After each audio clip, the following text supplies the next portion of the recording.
Welcome to the Three Championship Drive podcast on YouTube, hosted by me, Lance Caporossi. Follow me on X at Lance Caporossi, the same way you see it spelled on the screen. And check out the Three Championship Drive podcast on Spotify, Apple, Google, or wherever you listen to podcasts. Don't forget to hit the subscribe button over there. And do me a favor, tell a Pistons fan. All right, we got a lot to talk about on this episode of the Three Championship Drive podcast. Steve Jones Jr. of the Dunker Spot podcast posted three questions about 5 days ago, and I wanted to answer them on the podcast because I loved these questions. I'm going to read them out first, you guys, and then I'll answer them. What's your biggest concern for your team? What's the biggest question you have for your team? What's the most underrated thing or player about your team? So, what's your biggest concern for your team? For me personally, it's the front office and the coaching staff. I'm concerned because I feel like these aren't the right guys in place to build a winning culture and a competitive team around our young guys. So that is my biggest concern. And I just don't know what direction you headed in if you decide to clean house with the coaching staff and with the front office. It just feels like it's going to be a carousel and we're going to be in the same place season after season after season. But that's my biggest concern for the Pistons. What's the biggest question you have for your team? The biggest question I have, and I think a good amount of Pistons fans would agree with me, and that is, do the core four all fit together, and when does it all start to come together? Do we start seeing it click between these four for the remaining games of the regular season? Are we going to have to wait till they're playing pickup games in the offseason? Do we have to wait till next season? Like, when does it start to click for all four of these guys? And then, do there need to be changes that need to be made among the core four? So, that's my biggest question. And the most underrated thing about your team, I mean, it really is Cade Cunningham. I mean, there really is no other answer. And the only thing that prevented him from being an all star, because his numbers are very similar to Paolo Banchero, who was named an all-star in only his second season. The biggest difference between those two is a winning basketball team. That's the only thing that held Cade back. If he was playing on a winner, he probably would have been an all-star, and unfortunately, he plays for Detroit and they got 8 wins, and people that are voting for this stuff can't look past the 8 wins and say, "Hey, this guy has the same numbers as this other all-star. The only difference is winning." And I don't know why winning factors in putting in the best players into a glorified pickup game. I don't get it, but hey, that's a different discussion for another episode. But yeah, those were the three questions by Steve Jones Jr. I love his content, by the way, on X. The podcast is fantastic with Nikias Duncan as well. Those two guys, they put out a great show. You should definitely go and listen to it. And definitely follow Steve Jones on X because I love his video breakdowns. He's a former video coordinator, I believe, and an assistant coach, or he was on a coaching staff for a few years in the NBA. The guy is very knowledgeable. He is someone you should definitely give a follow to. So there is some news this week.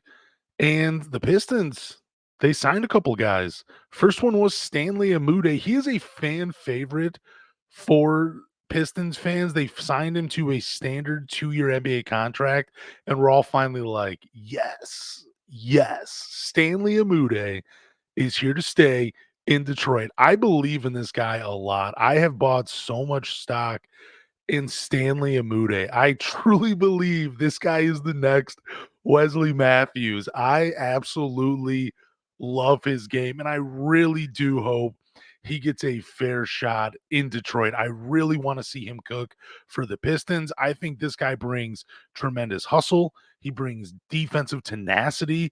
He can play that three spot, which is something we need. He's a good three-point shooter. He just does a little bit of everything. Those small things that really factor in to building a winning culture. That's what Stanley Amude brings.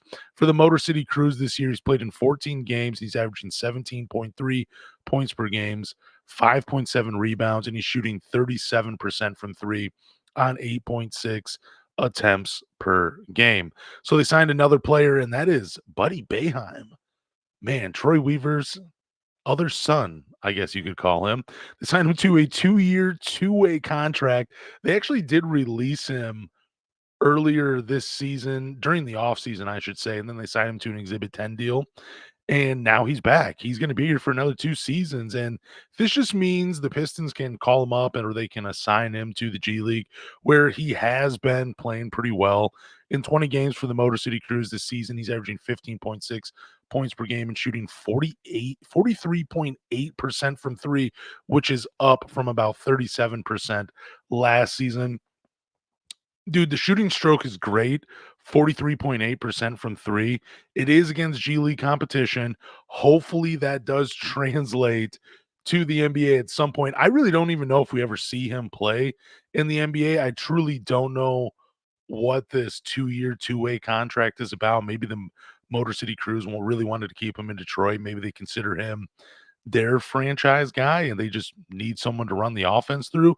I don't know. I just don't know why the Pistons continue to believe in him because he has not shown much when he's been given run in the NBA. Now it has been limited. He does have good size. Again, the shooting stroke, he comes from a gray bloodline of basketball.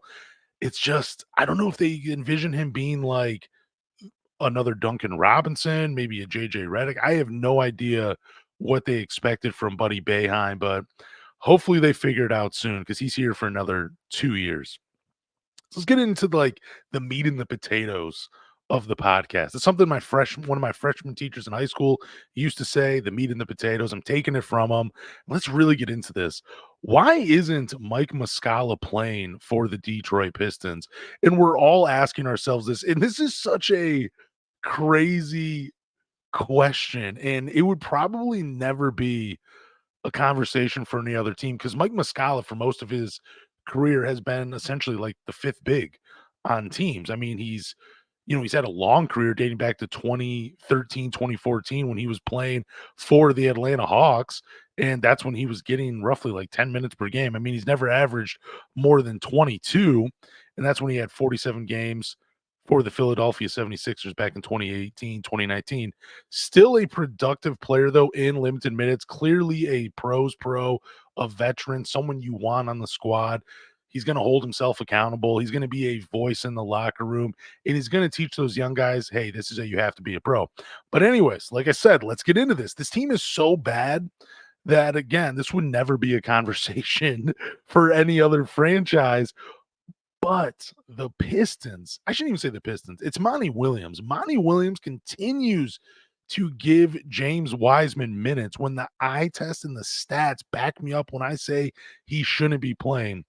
He is just like I've said this before, a ton of talent. He clearly has talent. It's just the way he processes the game. He's just too slow when he's on the floor. He can do some amazing things like run in transition. He can finish over people. He can block a few shots, and none of it's consistent. He looks lost when he's out on the floor. I don't know why Monty continues to play him. Now, he did say I'm playing James Wiseman because what I like what he gives us defensively when the numbers are telling you he doesn't give you anything defensively. His defensive rating is like 121. It's actually 14 points worse than what Mike Muscala gives you. And Mike Muscala, like he's been a good defensive player pretty much every year of his career except for like 2 seasons, but he has always been a good, solid defensive player. Again, not someone that's gonna lead your team in blocks, but goes up with his arms straight up, knows where to be defensively. He can communicate on that end, things you need from the anchor, even if it is just from your second unit. So I looked at Mike Muscala lineups with him at the 5 because one of these coaching things Monty does is plays him at the 4, and I again, for the life of me, don't understand why. But I'm looking at 3-man lineups. Again, I don't know why I just decided to stick with 3-man lineups, but I was curious because it doesn't seem like when you look at the 5-man lineups, Mike Muscala has gotten a lot of run with the same guys. But in the 3-man lineups, you start to see some consistency with players that he's been playing or with. So the 3-man lineup of Marcus Sasser, Asar Thompson, and Mike Muscala. Now, the offensive rating is extreme. Let me just point that out. It's 146.7, but the defensive rating is 107.8, which I think is, and this is over 6 games.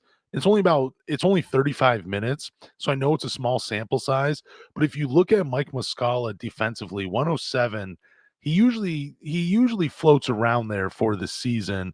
And I like this three-man lineup of Marcus Sasser, Assar, Mike Muscala. It gives you a little bit of everything, gives you floor spacing from Marcus Sasser and Mike Muscala, gets you a bucket getter in Marcus Sasser, gives you potentially an elite wing defender in Assar, someone that thrives in cutting to the basket and playing in that dunker spot. It allows him to use the offensive tools he has, even though he's very limited on that side of the ball. But playing him with Mike Muscala, it opens up his offensive game. And it's a no-brainer. Put spacing around Asar Thompson and he becomes effective. And I really do hope once Isaiah Stewart comes back, I know I've been talking about Isaiah Stewart. I want to see him come off the bench. I would rather see Asar Thompson come off the bench with Mike Muscala and Marcus Sasser in that lineup. I don't know how hard it is to put a bench unit together surrounding when you're featuring these three, because the advanced numbers clearly show these three on the floor are a net positive. If I'm Monty, which I'm not, I wish I was in his position just for like one game. I'd want to see a lineup of featuring these three: Mike Muscala, Sar Thompson, and Marcus Sasser. And I would just throw out Quentin Grimes and Troy Brown Jr. Give it, like, I would have my bench unit just so stacked defensively, like starting, other teams would be like, dude, what the hell are they hitting me with? Like, I cannot believe they have 5 guys that can actually play defense out on the floor.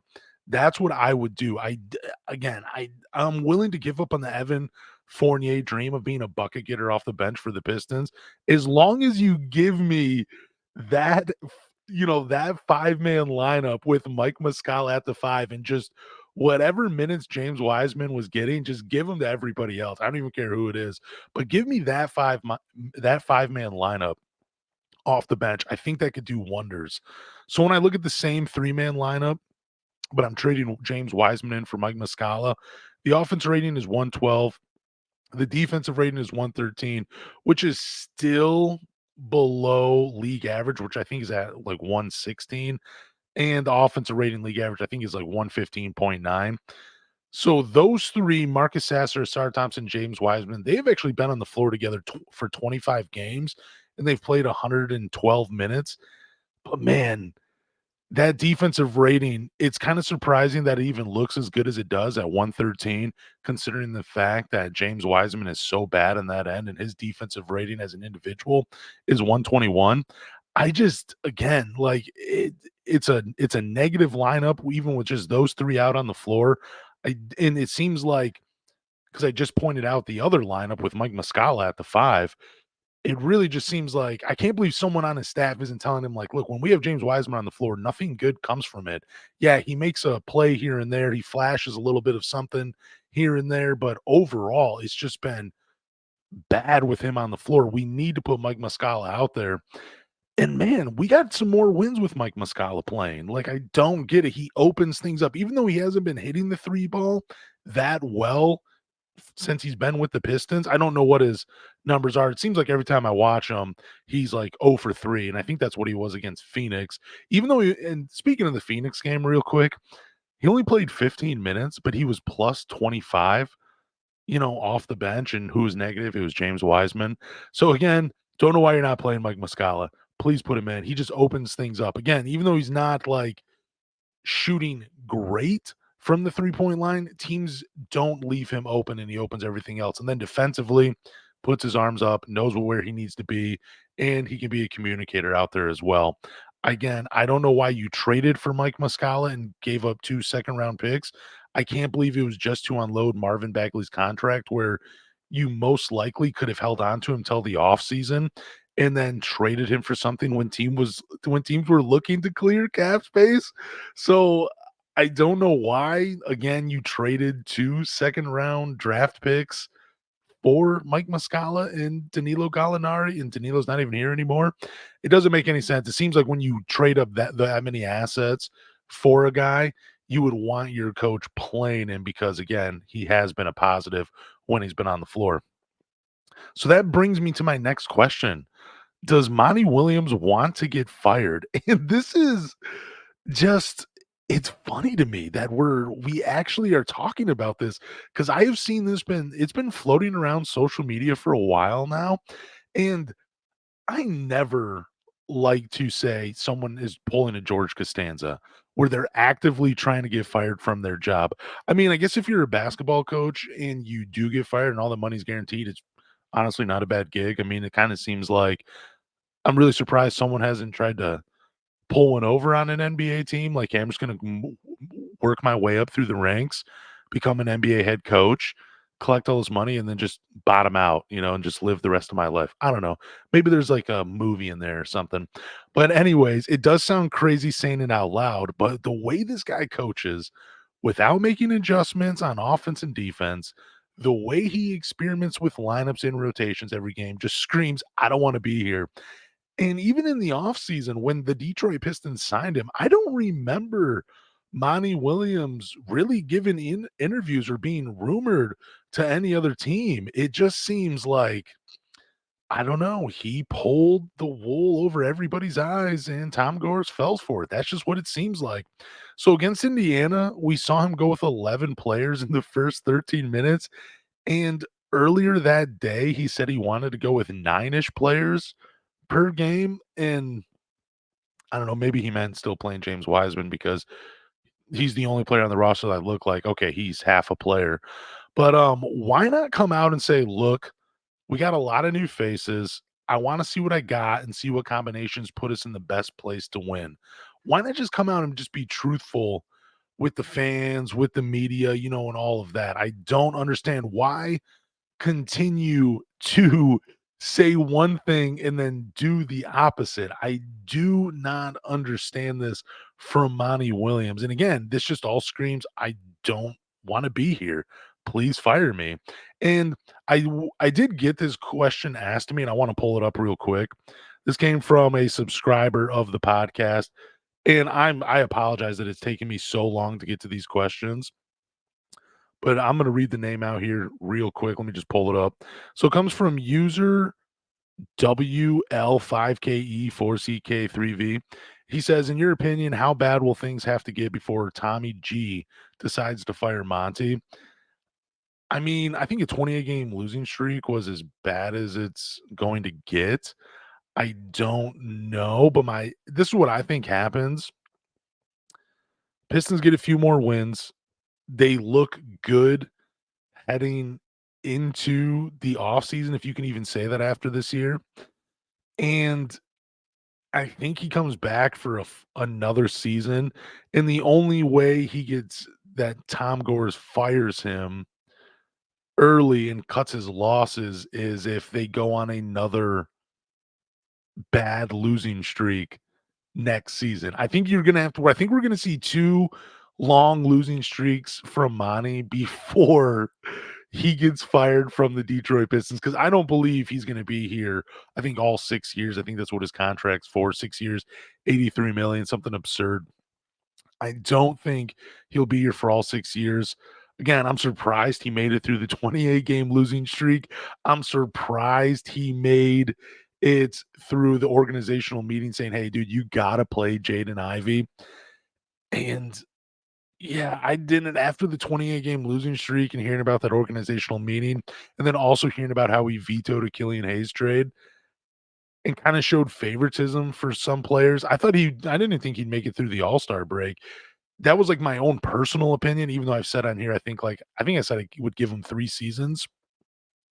I'm out on all that. I was wrong. I personally would not give him another year. So I know I'm kinda ranting through the question. So again, to go back to it, how bad do things have to get? I think Monty has to go through another losing streak before Tom Gores just says, "Hey, you know what? I made a mistake. I should have trusted Troy Weaver. Let me fire this guy. I'm gonna eat it. It's gonna be bad. It's a lot of money. Everything's guaranteed." But that's what's gonna take. I think it's gonna take another losing streak, or it's gonna take Cade Cunningham coming out and just saying, "Look, this sucks. We're not gonna win with this guy. We need to get out." So Monty hasn't been particularly good at any of his stops because of his X's and O's. He has a reputation for embarrassing players. That was something that was kind of interesting. I went back and looked at some things, and he did do I believe he did a press conference when he got brought into Phoenix, and he talked about his time in New Orleans where he still talks to former players and they're like, "Hey, I love playing for you," but in the but that they would mention was something he had to work on. I don't know if he ever worked on it. It seems like he's basically the same coach that he was when it comes to his relationships with players. Seems like he's the same coach that he was in New Orleans, that he was in Phoenix, and it seems like it carried over to Detroit. Because I don't care what anybody says. At the beginning of the season, he kinda called out Jaden Ivey. That's at least what it seemed like in those press conferences when he would talk about him, and that to me was like throwing him it kinda felt like he was throwing him under the bus. So I think it just carried over from New Orleans to Phoenix to here, and that's just not good, especially when you have a reputation of being like a player's coach and being there for your guys. I don't get it. Maybe he's just there for some of them. So he also shows favoritism. I mean, Phoenix Suns fans, they will tell you how many times he played Landry Shamet, and it was just I mean, it's kind of funny now, like, reading how he would play Landry all the time and, like, Ish Wainwright, I believe, too. And he would get playoff minutes where people are like, "I don't think this guy deserves it." And the only reason I'm saying it's funny is because we actually saw it here in Detroit with Killian Hayes, Isaiah Livers, and now it seems like James Wiseman is the new favorite, and Monty's just like, "Hey, I gotta figure this guy out. I gotta figure out something for James Wiseman. He's my new favorite. I'm gonna do whatever I can to get him minutes on the floor." Because again, you just heard me a few minutes ago talk about the lineup with Mike Muscala and how the team's that much better. He's also relied on veterans to clean up his mistakes. This is a big one. And so Monty has had 5 winning seasons as a head coach in the NBA. And what I mean by relied on veterans to clean up his mistakes, 4 of those winning seasons came with one of the most intelligent basketball players we've that has ever blessed an NBA floor in Chris Paul. Chris Paul is responsible for 4 winning seasons in getting the Phoenix Suns to the NBA Finals, even though Monty Williams was the head coach. That is just crazy to me because I didn't even believe it. I didn't know and even though Monty was in New Orleans, he only had Chris Paul on his team for 1 season, and that was his first year, and that was his first winning season as a head coach. And then he had, I believe, 3 losing seasons, and then he had another winning season with, a unicorn type player in Anthony Davis, who was just absolutely bananas that year where and it was only his 2nd year in the league. The brow was killing guys on the floor. And then he had, you know, 3 more winning seasons with the Phoenix Suns, and that was with Chris Paul as well. I just again, I mean, I know the topic is, does Monty Williams wanna get fired? I don't wanna say that, but again, it really does seem like it, just for all the things I've mentioned, like, you know, saying one thing to the media and saying one thing to the fans and then just doing the opposite, being stubborn with his X's and O's where even though we see Jaden Ivey and Cade on the floor, it still seems like Jaden Ivey is just an afterthought when it comes to the offense, and he wants to run everything through Cade Cunningham and allow him to bail him out. Embarrassing guys, which is something, or throwing them under the bus, is something we saw him do with Jaden Ivey. He's just a bad coach all around. And again, I don't know if he's actively trying to get fired, but he really didn't want to be here until Tom Gores threw a tremendous amount of money at him and made him the richest coach in NBA history. So, yeah, maybe there is something to being Monty Williams wanting to get fired. So we just had the All-Star break, and I think it's a good time to talk about expectations for the rest of the season. I'm only going to talk about 4 players on this episode, and I will talk a little bit more about Monty Williams towards the end if I feel like it. If I forget, I forget. Don't hold me to it. So now that we're past the All-Star break, and I'm just going to repeat myself, it's a good idea to talk about expectations for the rest of the season. So we're going to start with Cade Cunningham. Cade has made huge strides all season long. He's been keeping the turnovers down. He's figuring out how to get to his spots. We've seen him use his size a little more this year against smaller guards and punishing them. I love seeing that part of Cade's game, and I hope that just becomes something he utilizes more and more. But one thing I want to see improve, I want to see Cade improve on for the rest of the year, is just getting to the free throw line. And man, I'll get into it in a second. Let me just share this stat. So Cade is one of 19 players who has a usage rate of 29 or higher in averaging 33 minutes per game. And yet he's only getting to the free throw line 4.3 times per game, which is last among the players that fit that criteria. And that's just a travesty. I don't know what he has to do, but I can only think of two reasons why Cade isn't getting to the free throw line and only getting to it 4.3 times per game. And actually, he's hasn't shot a free throw since the Phoenix game that came before the All-Star break against Indiana and against, I'm kind of blanking on who they just played. He went he didn't shoot one free throw at all. Oh, or the Orlando Magic. Yeah, even though there were a couple of plays where he definitely should have gone to the line when he made a basket, but hey, there's also a little controversy towards the end of that game. And if you watch it, you know what I'm talking about. So the only two reasons I can think of is he operates a lot in the mid range where does a lot of pump fakes, gets his defender up, but he looks for the clean shot instead of going into his defender, which I think the NBA changed the rules on that anyways.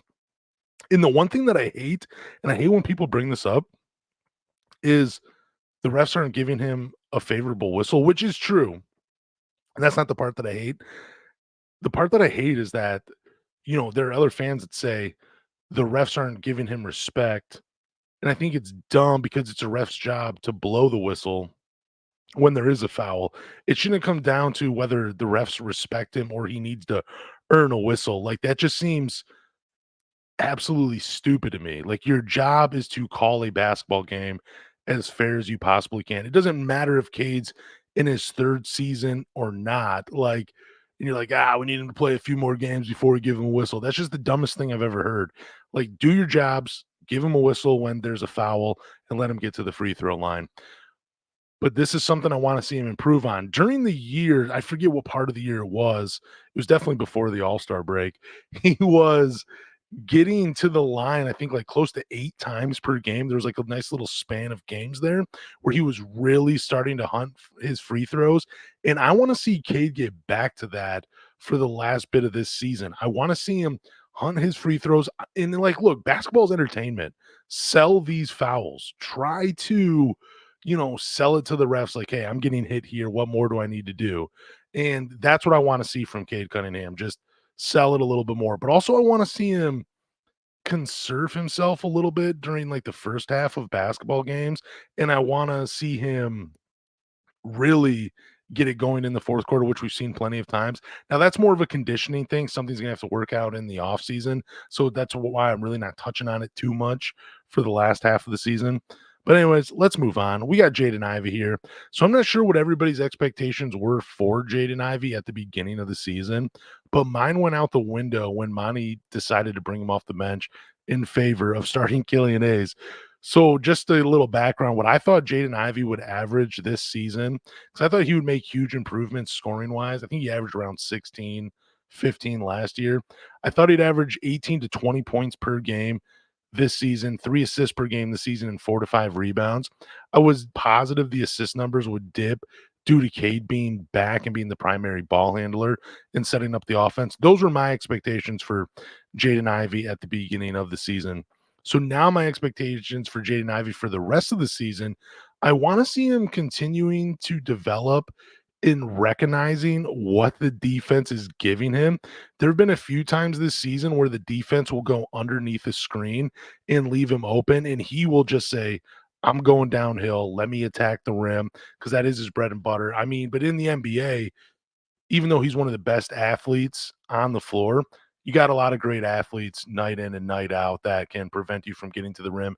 It's not college anymore. So I want to see him just recognize what the defense is giving him. And he's starting to do that. So there was a play against, I want to say, I think it might have been Indiana where he knocked down a pull up three. It might have been the Magic. I forget who was defending him, but he got a screen and they went underneath because even though he's shooting around, I think 36% from three this season, doesn't seem like he's getting all the respect he deserves from the 3-point line. So his defender went underneath.